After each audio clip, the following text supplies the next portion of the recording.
कुरुक्षेत्र की वो आखिरी रात। सोचिए, जब युद्ध की धूल तो बैठ चुकी थी, लेकिन हवा में सिर्फ दर्द और पछतावा घुला था।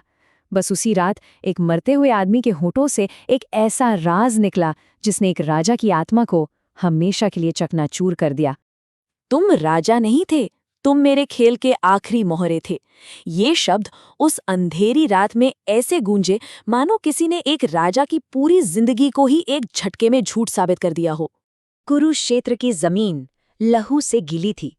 सब कुछ हारकर अपना साम्राज्य अपनी आंखों के सामने राख होते देख दुर्योधन लड़खड़ाते हुए उस एक इंसान के पास पहुंचा जिसने उसे इस रास्ते पर धकेला था, उसका मामा शकुनी।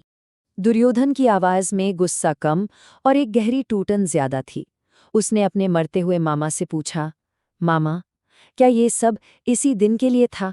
क्या यही थी वो जीत जिसका वादा आपने किया था? शकुनी की आवाज में भले ही दम नहीं था, पर जो ठंडक थी वो किसी भी तलवार से ज्यादा तेज थी। वो बोला, मैंने तुम्हें जीत का वादा कभी नहीं किया था दुर्योधन। मैंने तो तुम्हें सिर्फ एक रास्ता दिखाया था। मेरा मकसद तुम्हारा सिंहासन था ही नहीं, मेरा मकसद तो बदला था। और यहीं से कहानी उस अंधेरे में उतरती है जो दशकों से छिपा हुआ था। इस युद्ध की जड़ें असल में हस्तिनापुर के दरबार में नहीं, बल्कि गांधार की राख में थी। शकुनी ने अपनी नफरत की वजहें गिनवानी शुरू की। मेरी बहन गांधारी, जिसे एक अंधे राजा से ब्याह दिया गया। मेरे पिता और मेरे 100 भाई, जिन्हें हस्तिनापुर के कारागार में भूखे मरने के लिए छोड़ दिया गया। मेरा राज्य गांधार, जिसका अपमान हुआ। और मेरी आखिरी कसम, इस कुरुवंश का सर्वनाश देखना। और फिर उसने वो राज खोला जिसे सुनकर किसी की भी रूह कांप जाए। बोला, जिन पासों से मैंने चौसर खेला था वो हाथी दांत के नहीं थे दुर्योधन, वो मेरे पिता की हड्डियों से बने थे।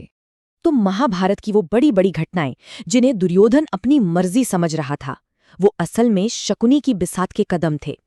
पांडवों के लिए जलन का बीज बोना, भरी सभा में उनके अपमान के लिए चौसर का छेल रचना, द्रौपदी के चीरहरण से युद्ध को इतना जरूरी बना देना कि कोई पीछे ना हट सके, और हर फैसले को सिर्फ और सिर्फ विनाश की तरफ मोड़ना, सब कुछ एक सोची समझी साजिश थी।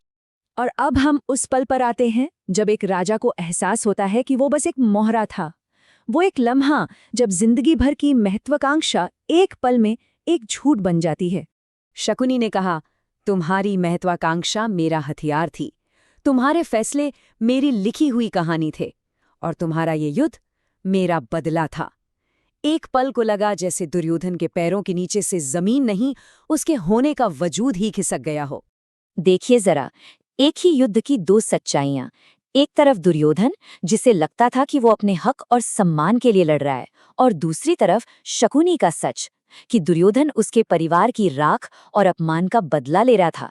दुर्योधन के लिए पांडव दुश्मन थे, शकुनी के लिए तो पूरा कुरुवंश ही निशाना था। दुर्योधन उसे अपना सलाहकार समझता रहा, और वो सिर्फ एक हथियार था। शकुनी ने ये भी बताया कि उसने दुर्योधन को ही क्यों चुना। मैंने तुम्हें इसलिए चुना क्योंकि तुम्हारी महत्वाकांक्षा इतनी अंधी थी कि उसे किसी भी तरफ मोड़ा जा सकता था। ये शायद इस पूरी कहानी का सबसे भयानक सच है। जरा सोचिए, कैसा महसूस होता है जब पता चले कि जिस जमीन पर कोई खड़ा है वो कभी थी ही नहीं। दुर्योधन के साथ बस यही हुआ। कहते हैं कि ये सच सुनकर दुर्योधन का चेहरा पत्थर का हो गया।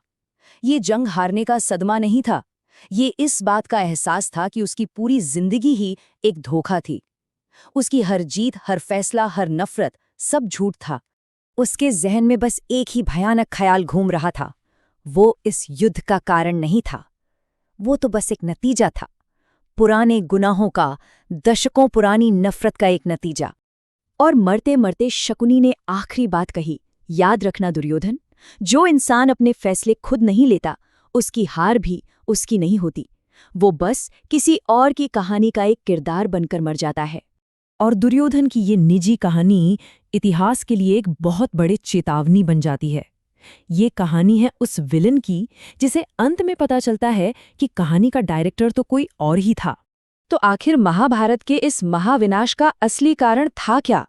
ये किसी एक की गलती नहीं, बल्कि कई नाकामियों का नतीजा था। जब भीष्म जैसा धर्म अन्याय पर मौन हो जाए, जब दुर्योधन जैसी महत्वाकांक्षा करुणा को निगल जाए, जब शकुनी जैसे बदले की आग सब कुछ जला दे, और जब धृतराष्ट्र जैसी सत्ता अपनी जिम्मेदारी ही भूल जाए। और आखिर में ये कहानी हमें एक बहुत गहरे सवाल पर छोड़ जाती है कि असली गुनहगार कौन है, वो जो हथियार उठाता है या वो जो उसके कान में नफरत भरता है। इसका जवाब शायद हम सबको अपने अंदर ही खोजना होगा।